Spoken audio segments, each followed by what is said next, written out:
بسم اللہ الرحمن الرحیم۔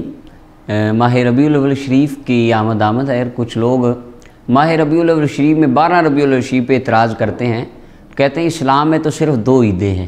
جو خوارج نظریات کے حامل لوگ ہیں وہ ہمیں بار بار ہر سال کئی سالوں سے 100 سال ہو گئے انہیں، تو 100 سال بنے تب سے وہ تانے تو کہتے ہیں اسلام میں تو صرف 2 عیدیں ہیں، یہ تم نے عید میلاد النبی کدھر سے نکال لی؟ اچھا، اس طرح کے اور بھی کئی سوال کرتے ہیں۔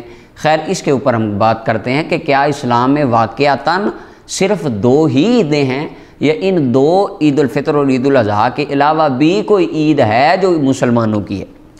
تو یہ میرے سامنے حدیث مبارکہ ہے سنن ابن ماجہ کی۔ سنن ابن ماجہ کے اندر حدیث نمبر 1098 ہے، اور اس حدیث پاک کو امام بخاری رحمۃ اللہ علیہ کے استاد اپنی کتاب مصنف ابن ابی شیبہ کے اندر اس کی دوسری جلد ہے، کتاب الجمعہ ہے، اور اس کا پہلا باب ہے فی غسل الجمعہ، اس کے اندر یہ اس حدیث کو لکھتے ہیں۔ آقا کریم علیہ السلام نے فرمایا، ابن ماجہ اور مصنف ابن ابی شیبہ، اس کے علاوہ طبرانی میں، کنز المال میں، بے شمار کتابوں میں حدیث موجود ہے۔ آقا کریم علیہ السلام نے فرمایا، عن ابن عباس، یہ سنن ابن ماجہ سے میں پڑھ رہا ہوں، اور یہ حدیث حسن ہے۔ وہابیوں کے عالم یہ زبیر الزئی صاحب کی تخریج ہے، وہ کہتے ہیں حدیث حسن ہے۔ عن ابن عباس قال قال رسول اللہ صلی اللہ علیہ وسلم ان ھذا یوم عید، نبی علیہ السلام نے جمعۃ المبارک کے بارے میں فرمایا یہ عید کا دن ہے، جعلہ اللہ للمسلمین، مسلمانوں کے لیے اللہ نے عید بنایا ہے۔ اور کنز المال کے اندر فرمایا الجمعۃ عید للمسلمین، یہ صریح الفاظ ہیں، فرمایا جمعہ یہ مسلمانوں کی عید ہے۔ اب سال میں 48 عیدیں، ہر ہفتے بعد ایک عید، ہر ماہ میں 4 عیدیں، یہ رسول اللہ نے ہمیں عطا فرمائی ہیں۔ ہم اپنے ان تمام خارجی حضرات سے پوچھتے ہیں کیا آپ ان کو بھی عید مانتے ہیں کہ نہیں مانتے؟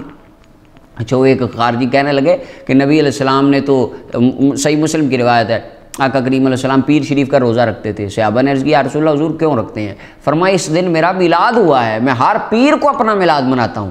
تو ایک خارجی کہنے لگا سرکار نے روزہ رکھ کے بتا دیا جس دن روزہ ہو اس دن عید نہیں ہوتی، اور جس دن عید ہو اس دن روزہ نہیں ہوتا۔ میں نے کہا حضرت صاحب رمضان شریف میں روزے رکھتے ہیں؟ جی بالکل، میں پورے روزے رکھتا ہوں۔ میں نے کہا جی رمضان شریف میں جمعہ بھی آتا ہے؟ جی 4، کبھی کبھی تو 5 آ جاتے ہیں۔ میں نے کہا حضور نے فرمایا ہے ہر جمعہ عید ہے، تو رمضان کا جمعہ بھی عید ہے کہ نہیں؟ جی عید ہے۔ تو میں نے کہا آپ اس دن روزہ رکھتے ہیں؟ جی بالکل۔ میں نے کہا جی کیوں؟ ابھی تو آپ نے کہا کہ جس دن روزہ ہو اس دن عید نہیں ہوتی، جس دن عید ہو اس دن روزہ نہیں ہوتی۔ نہیں جی، وہ رمضان میں ہو جاتا ہے۔ اگر رمضان میں ایسے ہو جاتا ہے تو جس کے صدقے رمضان ملا اس کے آنے پہ ایسا کیوں نہیں ہو سکتا؟ تو یہ بھی بالکل ایک بے وقوف والا سوال ہے کہ جس دن روزہ اس دن عید نہیں ہوتی، رمضان میں ایسے ہی ہوتا ہے، جمعہ عید بھی ہوتا ہے، روزہ بھی ہوتا ہے۔ اچھا خیر، اچھا یہ پتہ چل گیا کہ یہ جو کنسیپٹ دیا جاتا ہے اسلام میں تو صرف 2 عیدیں ہیں، یہ جعلی ہے، یہ نبی علیہ السلام کے فرمان کے بالکل خلاف ہے۔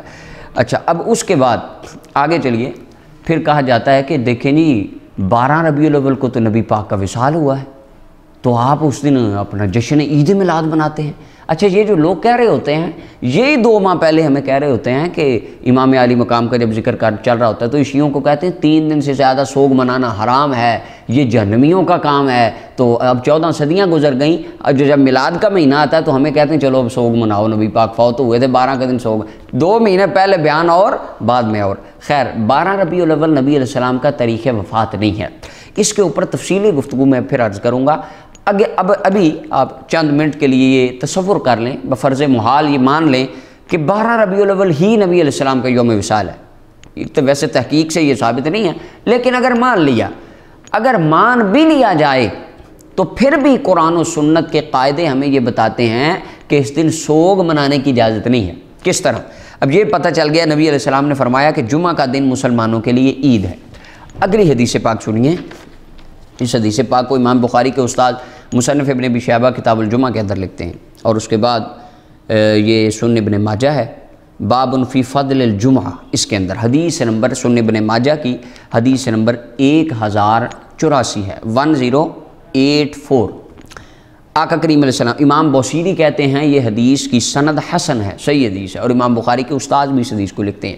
آقا کریم علیہ السلام نے فرمایا، حضرت ابو لبابہ بن عبد المنذر رضی اللہ عنہ فرماتے ہیں، نبی علیہ السلام نے فرمایا ان یوم الجمعۃ سید الایام، جمعہ کا دن تمام دنوں میں سے سردار ہے۔ اچھا، آگے فرمایا فیہ 5 خلال، اس کے اندر 5 خوبیاں، 5 صفتیں ہیں۔ کیا؟ پہلی چیز خلق اللہ فی آدم، فرمایا اللہ نے جمعہ کا دن آدم علیہ السلام کو تخلیق فرمایا، وَأَحْبَتَ اللَّهُ فِيهِ آدَمَ إِلَى الْأَرْضِ، اور جمعہ کے دن آدم علیہ السلام جنت سے زمین کی طرف آئے، وَفِيهِ تَوَفَّى اللَّهُ آدَم، یہ محل استشہاد ہے، فرمایا جمعہ کے دن ہی اللہ نے آدم علیہ السلام کو وفات دی۔ اب پچھلی حدیث میں گزرا جمعہ کا دن عید ہے، اس حدیث میں آ رہا ہے کہ جمعہ کا دن آدم علیہ السلام کا یوم پیدائش بھی ہے، یوم وفات بھی ہے۔ رسول اللہ کی حدیث نے ہمیں یہ بتا دیا اگر ایک ہی دن نبی کی ولادت بھی ہو، نبی کا وصال بھی ہو، تو اس دن کو ماتم کرنے کا سما نہیں بنانا، بلکہ وہ دن مسلمانوں کے لیے عید اللہ بنا دیتا ہے۔ اگر آدم علیہ السلام ایک دن آئیں اور اسی دن دنیا سے جائیں تو وہ دن تو مسلمانوں کے لیے عید بنے، اور آدم علیہ السلام کے آقا، آدم علیہ السلام کے امام اگر ایک دن آئیں اور دنیا سے چلے جائیں تو وہ دن مسلمانوں کے لیے کیوں نہیں ہو سکتا؟ تو لہٰذا یہ تمام اعتراضات لغو ہیں۔ اللہ تعالی ہمیں ان سے بچنے کی توفیق عطا فرمائے۔